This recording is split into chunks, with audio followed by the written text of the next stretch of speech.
So I'm going to go ahead and put together a quick demonstration of the new Phantom 3 Waypoint flight mode.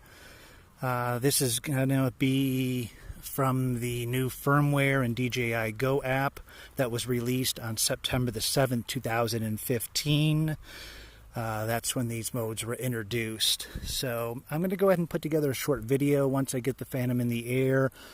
I'm going to have to kind of roll right through it and setting up the waypoints and then going back and flying them. And I'm also going to show you a few tricks that I've also learned while I've used this particular mode that might be helpful as well. So I'm going to go ahead and enter the camera view. And you can see that all my settings are fine there. So one thing I do want to point out is that you're going to be launching the Phantom in the P as in Paul mode. And then once it's in the air about 30 feet, you're going to switch over to the F as in Frank mode. And then you're going to be able to enter those particular flight modes. You also need to have them turned on in the settings. I'm not going to get into that into this video. You can go ahead and check the internet for that information. I'm also going to give you a screen perspective. I think that's going to be the most useful way of showing you how the waypoint feature works. So I'm going to go ahead and launch the Phantom here. Take off. Get it up into the air.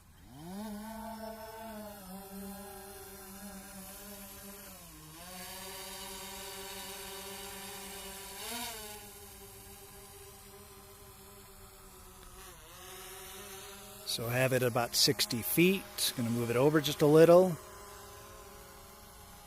And I'm going to go ahead and switch over to the map mode. I think that this is going to give you the best perspective on how to fly waypoints.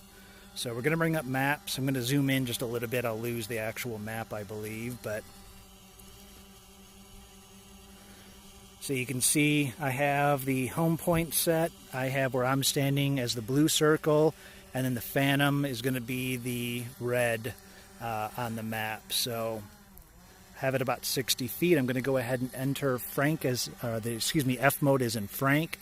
It's the dial or the switch, I should say, in the upper left-hand corner of the controller. So I'm going to go ahead and switch over into F mode. That's going to bring up this pop-up window. These are going to show you the different flight modes that were available starting September 7th, 2015. The one that we're going to be looking at is going to be Waypoints. I'll click on Waypoints. That's going to bring up this first little pop-up menu that's just going to allow you to bring up favorites that you have saved in the past or to start recording new waypoints. So I'm going to go ahead and enter some new waypoints. I'll click on that. That'll reduce the screen. And now here's where you're going to be setting each of the waypoints. And keep in mind that this version of Waypoints is different than the prior versions. DJI is going to have you fly to each of the areas that you want to set to a waypoint. You can no longer select these on the map and then fly those particular waypoints. You also cannot fly more than 500 meters away from your starting point. Those are two limitations that DJI has placed on the waypoint feature. I believe that's so that they can be held accountable for their software and can tell people that they're not allowing the drone to autonomously fly to locations that somebody was not able to fly to manually. I believe that's going to be the big argument that they're going to make when they need to, that, look, these people have to have flown to that particular place manually in order to be able to fly there later autonomously. So I'm going to go ahead and move it out a little bit. You're also going to notice that we're either going to be able to click on the screen, the right pop-up, and record a waypoint or delete a waypoint, or we can use the keys on the bottom of the controller. So the C1 key is on the left-hand side to record a waypoint, and the C2 is on the right-hand side of the bottom of the controller in order to be able to delete that waypoint. So I'm going to go a little higher. I'm going to go ahead and click on that C1 button and set my first waypoint here. So you notice that it says the number 1. It does not show the altitude that the drone is flying at or that it's set at. And I believe this is just a little glitch that DJI is going to have to work on. I'll go ahead and fly a little forward, a little higher. I'm going to take it to about 130 feet. Actually, I fly out a little bit further. Now you're going to notice I'm at about 130 feet. I'm going to go ahead and click on the C1 button to set the next waypoint. According to the altitude or the height reading in the lower left-hand corner, I'm at 132, 133 feet. When I click on that C1 button, it's going to pop up. It's going to lock it in at 82 feet, which is different than what it says in the lower left-hand corner. So at this particular time, I don't have any way to know which one of those settings is correct. But do note that it can lock in a slightly different altitude than you actually have the drone flying at. And you want to make sure that you have enough clearance. So, and also that those altitudes don't show up until starting with the second waypoint. I'm going to go a little bit higher. About 180 feet, fly a little forward. Actually, I'll move the screen down. I have a little bit more room here.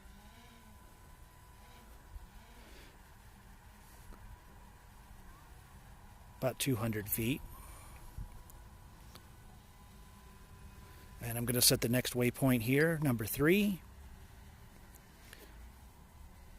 Again, you'll notice that that is a lot different.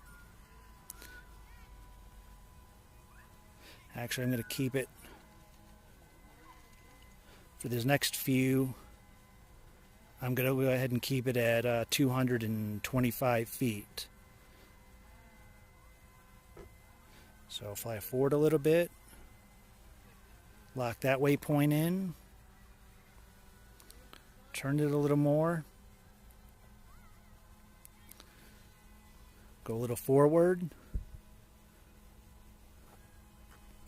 And I'm going to go ahead and lock in a waypoint there.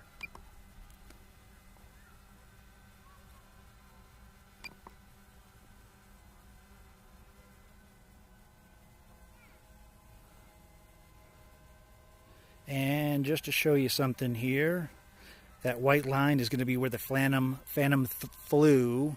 I'm going to put a little zigzag in here so you can see that when I'm flying waypoints, the Phantom flies from waypoint to waypoint. It'll do bank turns right now, but it's not going to exactly follow its old flight path that I flew. So I'm going to go ahead and lock in a little lower here.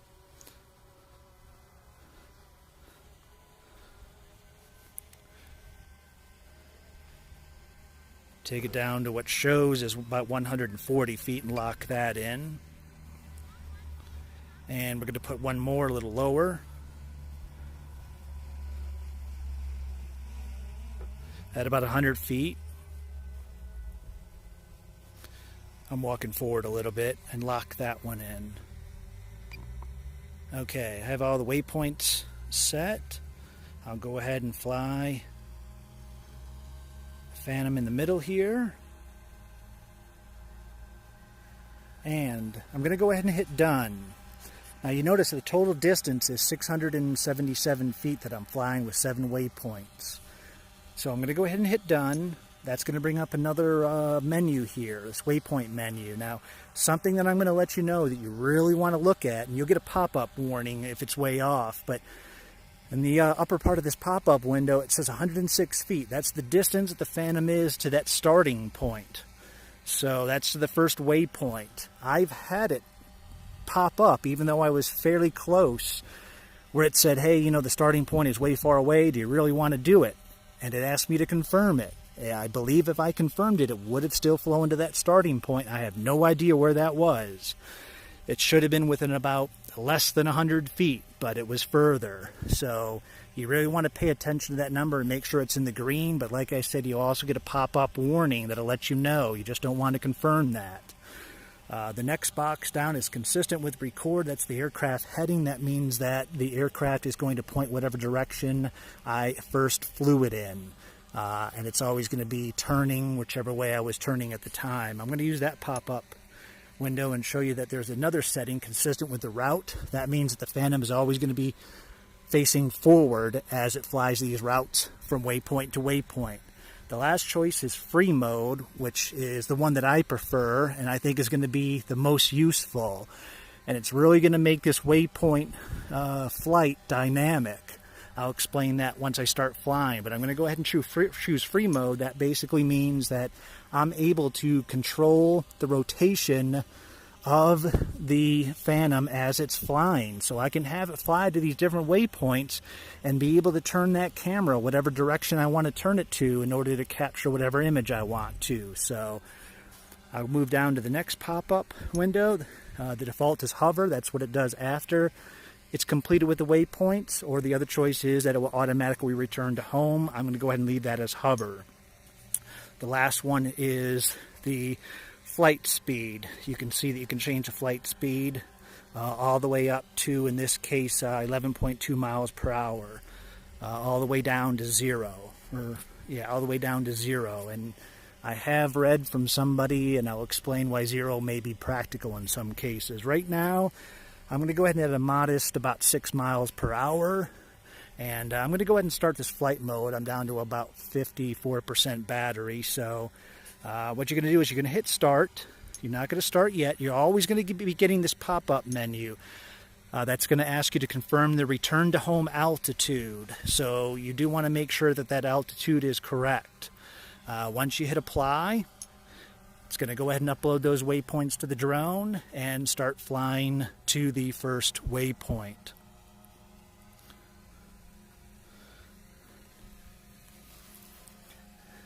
It's going to get to this first waypoint. Now notice, I have it in free mode. The Phantom is not going to change directions. I can use the left stick to turn the Phantom clockwise or counterclockwise, and it'll stay pointing that particular direction. I can have it facing outward as it flies. Point to point, I can pan the camera down, and I can pan the camera up. So I'll go ahead and turn it inward a little. The other thing you're going to be able to do is with the right stick, you can actually make the Phantom fly backwards on the waypoints or forward if it's hovering. I'll turn the Phantom and demonstrate this rather quickly. If I pull toward me or back on the right joystick, on the right stick, it'll back up, and it'll back up on the track from waypoint to waypoint that it was flying. So it's not the direction you want the Phantom to fly. It's always pulling the stick towards you or backwards. You can see I can back it up. I can also pause, and it'll stop its flight mode. I can change the speed at any time I want. While it's paused, I can pull the right stick back, and it'll back up. I can let go, it'll hover. I can also push the stick forward, and it'll fly in a forward mode. And then I can let go, and it'll continue on. One thing you cannot do is you cannot change the altitude of the Phantom while it's flying in waypoints. So I'll go ahead and click on resume, and it's going to fly to the next waypoint. I can slow it down a little bit. Again, left joystick to rotate the Phantom as you're flying. And I think that this free mode is going to be the one that's going to be the most useful. People have commented that if they have to fly to these particular waypoints, and what good is waypoints if you've already flown there? The way I think the best way to look at the waypoints is it's going to be kind of a cable cam flight. You're going to fly to where you want to take a video or a photo, then lock in that particular waypoint and go to the next one. Now when you go into waypoint mode and it starts flying, you won't have to worry about flying the Phantom. You're only going to have to be worrying about where you're going to be facing that camera. So it's going to be like another person flying the drone while you operate the camera. And I think that's going to be the most useful. You'll see two things. It's going to get to number 7 here. It's going to go into hover mode. Now it's going to go ahead and hover there as we instructed it. Another thing I want to point out is between waypoints 5 and 6, you'll see that blue line that the Phantom flew was directly from waypoint 5 to 6. It did not follow the previous line that I flew the drone at, which is in white. So right now it's in hover mode and it's paused. One other thing I'll mention on waypoints, as in true of all the automatic flights, the point of interest as well as the follow me, You can hide the screen, the pop-up window on the right-hand side. I'll click on hide. It'll hide it completely. How you want this screen to come back, because you may want to pause your flight or change the speed, something of that nature. In the upper left-hand middle is a blue icon next to the safe to fly and the GPS satellite locks. If you want to bring that menu back up, click on that blue icon and it'll bring that menu back up. So right now I have it hovering there. I can Low battery warning. I'll go through this real quick. You can either exit by clicking the exit mode, or you can go back into P mode. I'll go back into P mode. That will exit out of the waypoint flight mode. I bring the camera back up. So I'm hoping that this video was helpful to you. If you have any information that you want to add or have any questions or comments, please feel free to leave them in this video. Thank you.